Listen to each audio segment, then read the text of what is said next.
एक दिन राजा के दरबार में एक व्यक्ति आया जिसके पास दो गायें थीं। वह व्यक्ति राजा के सामने पहुंचा और बोला, महाराज, आपके राज्य में इतने विद्वान पुरुष हैं, आपके मंत्रिमंडल में इतने बुद्धिमान लोग हैं। मैं एक साधारण सा प्रश्न पूछना चाहता हूँ। क्या आप मुझे यह बता सकते हैं कि इन दो गायों में माँ कौन है और बेटी कौन? राजा ने दोनों गायों का ध्यानपूर्वक निरीक्षण किया। उसने देखा कि दोनों गायें बिल्कुल एक जैसी थीं। रंग, आकार और स्वभाव में कोई अंतर नहीं था। राजा की समझ में नहीं आया कि माँ कौन है और बेटी कौन। उसने अपने मंत्रिमंडल को बुलाया और सबसे बुद्धिमान मंत्री से कहा, तुम देखो और बताओ कि माँ कौन है और बेटी कौन।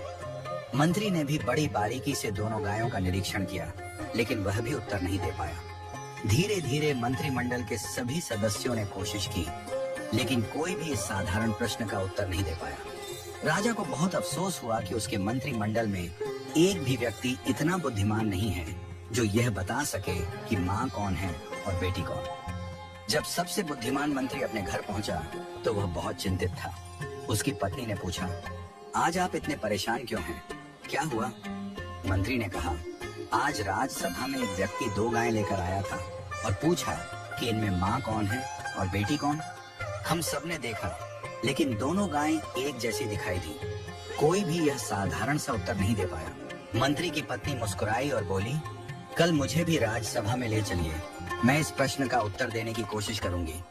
अगले दिन जब राज्यसभा पुनः लगी, मंत्री ने राजा से अपनी पत्नी को सभा में लाने की अनुमति मांगी।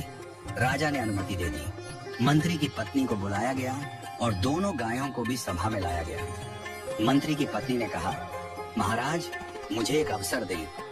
उसने दोनों गायों के सामने घास के एक एक टोकरे रखवाए। जब दोनों गायें घास खाने लगी तो थोड़ी देर बाद मंत्री की पत्नी ने घोषणा की, यह गाय माँ है और यह गाय बेटी है।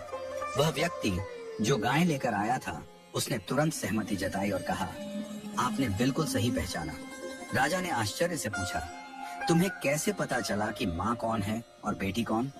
मंत्री की पत्नी ने समझाया, जब मैंने दोनों के सामने एक जैसा घास का टोकरा रखा तो जो बेटी थी उसने जल्दी जल्दी अपनी घास खा ली और अपनी माँ के टोकरे में भी खाने लगी। दूसरी ओर माँ ने घास खाने की गति को धीमा कर दिया, आराम से खाने लगी। एक माँ ही इतनी निस्वार्थ होती है कि खुद भूखी रहकर भी अपनी संतान को खिलाती है।